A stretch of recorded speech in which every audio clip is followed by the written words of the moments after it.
Si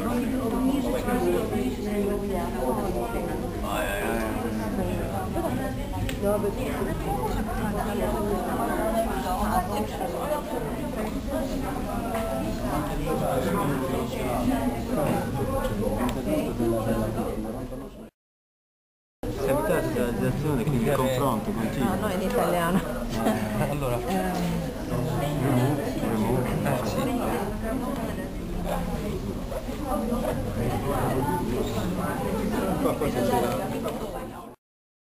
As pessoas até para criar o hábito de ter atividades que sejam do gosto deles, porque depois eles se habituarem a ir e já vão às outras que menos gostam. Eu acho que é uma coisa que também tem a ver com a juventude, é um bocadinho encontrarmos espaço. Tem aquela ideia de escolhas se estender.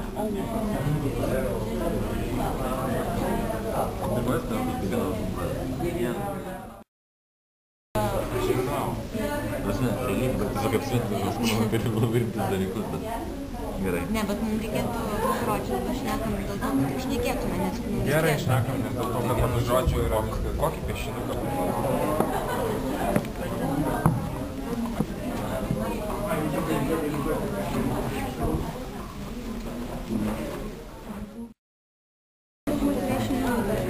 yazacak. Bir de işte bunu kara sayfasının üzerinde kuzeyin mesela daha az bilinmesiyle ilgili nasıl gösterebilirim?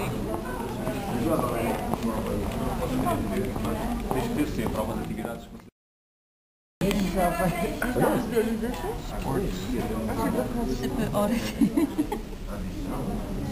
Sport places, sport activities.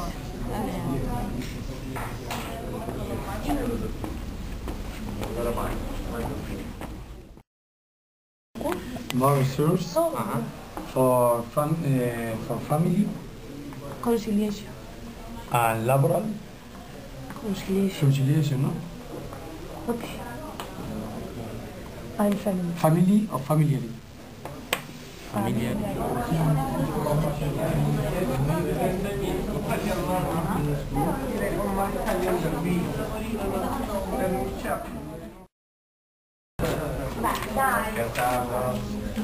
Da, asta cred că trebuia să fie scris așa, nu? Nu. Aici e vorba de să deseneze la desenat. Ce să desenezi?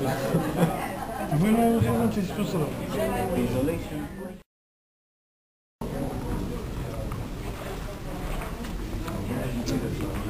La Belgique travaille.